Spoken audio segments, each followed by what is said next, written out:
Hello friends, स्वागत है आप सभी का आपके अपने चैनल द शॉर्ट हैंड गुरुजी में।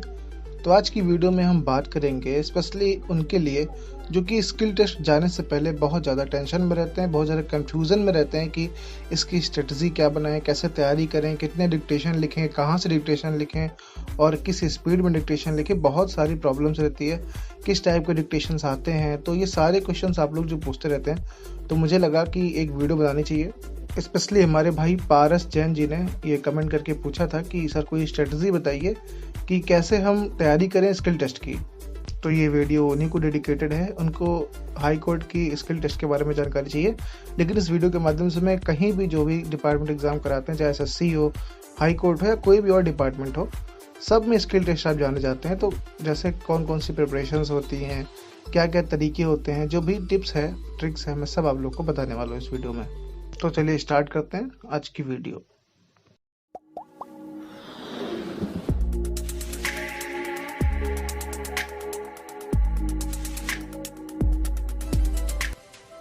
देखो फ्रेंड्स, सबसे बड़ी प्रॉब्लम आप लोग की ये रहती है कि आप लोग बहुत ज़्यादा डरे हुए रहते हो स्किल टेस्ट को लेकर। तो यार इसमें कुछ डरने की ज़रूरत नहीं, बस आप लोग प्रैक्टिस अच्छे से करो और कुछ भी स्पेशल करने की ज़रूरत नहीं है।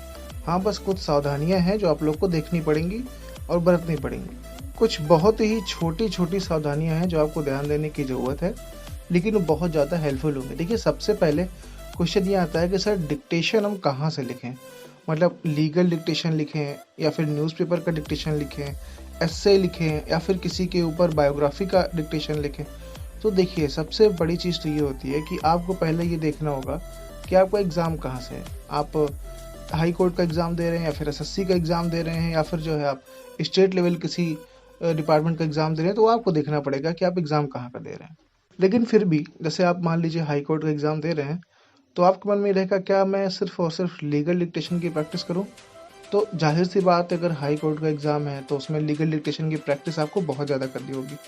लेकिन ऐसा नहीं कि आप सिर्फ लीगल डिक्टेशन की ही प्रैक्टिस करेंगे तो ही आपका काम होगा, अगर आप कोई और डिक्टेशन लिखते हैं तो आपका काम नहीं होगा, ऐसा नहीं है। क्योंकि देखिए, पहले आप पहचानिए डिक्टेशन होता क्या है। डिक्टेशन बेसिकली ये होता है कि जो भी आप लिखते हैं वो सब छोटे छोटे वर्ड्स होते हैं, और चाहे आप लीगल डिक्टेशन लीजिए, एस्से लीजिए, कुछ भी लीजिए, किसी में 100% वो चीज़ नहीं रहती। यानी कि अगर आप लीगल डिक्टेशन लेंगे तो सारे वर्ड्स लीगली नहीं होंगे, आप एस्से लेंगे तो सारे वर्ड्स उसी से रिलेटेड नहीं होंगे, आप कोई बायोग्राफी लेंगे तो सारे वर्ड्स बायोग्राफी से रिलेटेड नहीं होते हैं। मेरा कहने का ये मतलब है कि हर टाइप के वर्ड्स हर टाइप के डिक्टेशन में आते हैं, बशर्ते कुछ शब्द को छोड़कर।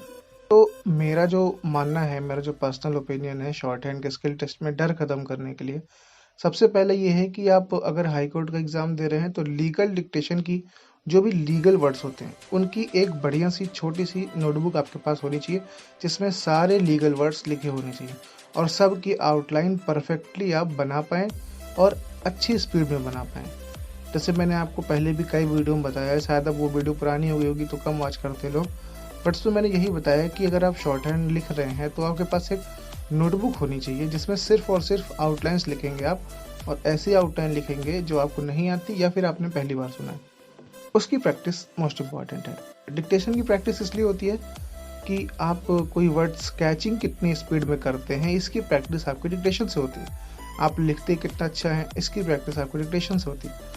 बट कोई नया वर्ड है या फिर कोई बड़े वर्ड हैं, आप उसको बना पाएंगे टाइम पे या नहीं बना पाएंगे, इसकी प्रैक्टिस आउटलाइन का डिक्टेशन लिखने से होती है। तो सबसे पहला इंपॉर्टेंट काम तो ये है कि डिक्टेशन लिखने के साथ साथ आप लोग आउटलाइन का भी डिक्टेशन लिखिए। और आउटलाइन का डिक्टेशन आप लोग 80 वर्ड मिनट बोल के मत लिखिएगा, उसको काफ़ी स्लो रखिएगा।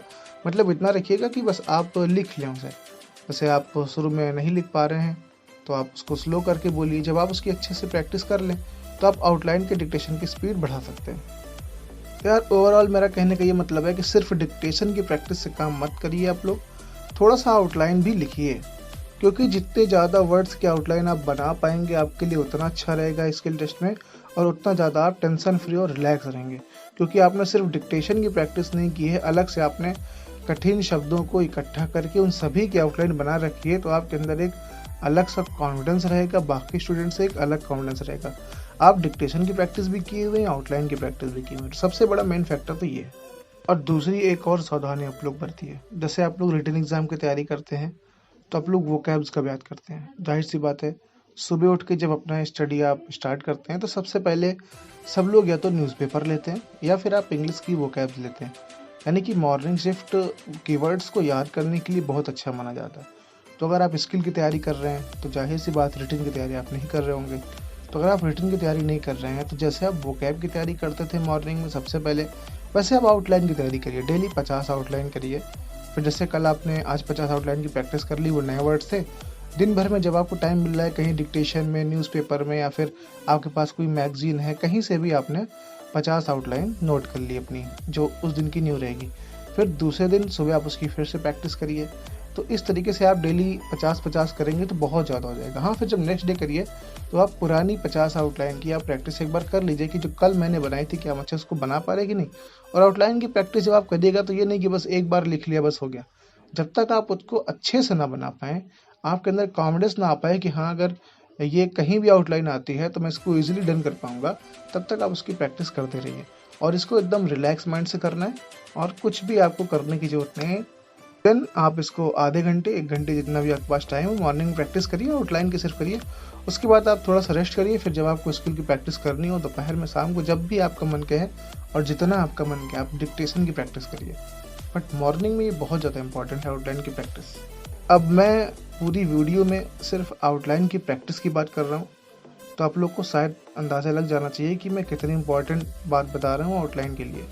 आप लोग ट्राई करिए, खुद आपको पता चलेगा डिफरेंस क्या है। बाकी एक और क्वेश्चन कुछ लोग पूछते हैं कि सर पेन से लिखें या पेंसिल से। तो यार, जिसमें आपकी आदत हो गई है, जिसमें आप इजीली, जो आपका ग्रिप होता है, अगर पेन पे अच्छा है तो आप पेन पे लिखो, पेंसिल से अच्छा है तो पेंसिल से लिखो। वो टोटली आप फ्री हैं, आप चाहे पेन से लिखें चाहे पेंसिल से। बट हाँ, अगर पेन से लिखते हैं तो यार ध्यान देने वाली बात यह है कि पेन ऐसी लेना जो कि बहुत अच्छी चलती हो। जैसे पेंटोनिक वगैरह की पेन आप ले सकते हैं जो कि बहुत अच्छी चलती है। और डॉट पेन ही लीजिएगा, जेल मत लीजिएगा, और इसकी ग्रिप अच्छी हो। और दूसरी चीज़ कि कभी भी ऐसी पेन का यूज़ मत करिएगा डिक्टेशन के लिए जो आप बिल्कुल न्यू परचेज़ की हो। यानी कि 2 दिन या 3 दिन उस पेन को यूज़ कर चुके हो आप, उसी को आप डिक्टेशन के लिए, स्किल के लिए ले जाइएगा। आप खुद ही देखते होंगे जब पेन नई रहती है तो थोड़ी सी हल्की या अजीब सी चलती है और फिसलती कम है, लेकिन जैसे हम 1-2 दिन उसको चला लेते हैं तो बहुत अच्छी चलने लगती है। तो डिक्टेशन के लिए बहुत ही फिसलने वाली, बहुत ही स्मूथ चलने वाली पेन की ज़रूरत है। अगर आपको पेन से प्रॉब्लम है तो आप पेंसिल ले सकते हैं, कोई प्रॉब्लम नहीं है। पेंसिल भी अच्छी है, बट हाँ, पेंसिल भी आप लोग को पता है कि डिक्टेशन लिखते हैं तो नोक टूट जाती है, या फिर कभी कभी पेंसिल स्लिप करने लगती है पसीना से, क्योंकि टेंशन भी होता है तो पसीना हाथ से आता है। तो ये सब देखने के लिए आप पेंसिल अगर लेते हैं तो ध्यान दीजिएगा, पेंसिल वही लीजिए जो आपके हाथ में अच्छे से ग्रिप बनाए, आप कंफर्टेबल हो जिसमें। और लास्ट सबसे इम्पॉर्टेंट बात, ये तो सबसे इम्पॉर्टेंट है कि आपने आज बनाया प्लान कि आज मैं 10 डिक्टेशन लिखूंगा। आज के पूरे दिन में मैं 10 डिक्टेशन लिखने वाला हूँ। तो मैं ये कह रहा हूँ कि अगर आप 10 डिक्टेशन लिखते हैं और उसको, चलिए आप सबको राइट नहीं कर पाएंगे, सबको ट्रांसलेट नहीं कर पाएंगे, लेकिन उसको पढ़िए कम से कम। यानी कि 10 में आपको 10 के 10 पढ़ना है और स्पीड में पढ़ना है, और आपको मिलाना भी है कि कहीं मैं गलत तो नहीं पढ़ रहा। क्योंकि डिक्टेशन पढ़ने से 2 चीज़ें में आपको हेल्प मिलेगी। पहली चीज़ तो आपकी कैचिंग पावर बढ़ जाएगी, बहुत ज़्यादा एक्सट्रीम लेवल पे चली जाएगी कैचिंग पावर। अगर आप डेली जितने डिक्टेशन लिखते हैं, सभी को पढ़ते हैं और अपने मिस्टेक्स देखते हैं, तो उसमें आपको सीखने के लिए ये मिलेगा कि आप कुछ और पढ़ रहे थे और रियल में वो वर्ड कुछ और था। तो आपकी धीरे धीरे करके ये प्रॉब्लम सही हो जाएगी। दूसरी, आपको जो वर्ड्स आपने शॉर्ट हैंड में लिखे हैं उसको आप हिंदी में ट्रांसलेट कर पाएँ अपने माइंड में, उसकी स्पीड बहुत ज़्यादा स्ट्रांग हो जाएगी। तो सारा डिक्टेशन लिखना तो पॉसिबल नहीं हो पाता। जैसे इंसान ये करता है कि 5 डिक्टेशन लिखा तो 5 डिक्टेशन ट्रांसक्रिप्शन किया उसका, तो उसको बेसिकली मोटा मोटा माने 3.5-4 घंटे लग जाते हैं अगर वो गैप ले लेके करता है तो। लेकिन आप लोग को पता है, मैंने बताया है कि इतने डिक्टेशन से कुछ नहीं होता। अगर 4-5 डिक्टेशन आप लिख रहे हैं तो कुछ नहीं है। हाँ, 5 डिक्टेशन आप ट्रांसलेट कर लीजिए, उसके बाद आप गैप लीजिए। फिर जब आप शाम को लिखने बैठे हैं, कभी भी जब आप फ्री हो, कोई ज़रूरी नहीं है कि शाम को ही बैठें, जब भी आपका मन करे आप वो डिक्टेशन लिखिए। 8 डिक्टेशन, 10 डिक्टेशन, बस लिखिए, उसको पढ़िए, लिखिए पढ़िए, बस यही काम करिए। फिर 10 मिनट 15 मिनट का रेस्ट लीजिए, फिर डिक्टेशन लिखिए, फिर से पढ़िए। यानी आपको सिर्फ पढ़ना है। फिर आपने सुबह अगर या दोपहर में प्रैक्टिस कर ली है और 5-6 ट्रांसलेशन आपने कर लिए हैं, तो ज़रूरत नहीं उससे ज़्यादा आपको लिखने की। और दूसरी चीज़ कि कभी भी आप जैसे शॉर्ट हैंड लिखने के बाद ट्रांसलेशन करते हैं तो बहुत लोग की आदत होती है कि पेन पे लेके बैठते हैं। यानी कि लिखेंगे उसको रफ कॉपी पे। तो ये थोड़ा सा मुझे नहीं समझ में आता। रफ कॉपी से बेटर है कि आप अपने कंप्यूटर पे ही टाइप करें। अगर आपके पास कंप्यूटर नहीं है तो कहीं से अरेंज कर लें, या फिर किसी से बात करें साइबर कैफ़े वाले से कि आपको हेल्प करे, तो मतलब कहीं जुगाड़ करिए। अगर नहीं मिल रहा तभी कोई दिक्कत वाली बात नहीं होती।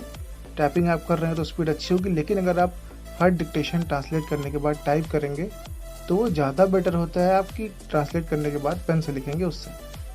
बाकी यार टेंशन लेने वाली कोई बात नहीं है। आप किसी भी एग्ज़ाम के लिए जा रहे हैं बस रिलैक्स रहिए, ईमानदारी से प्रैक्टिस करिए, 100% आप सिलेक्ट होंगे। Best of luck.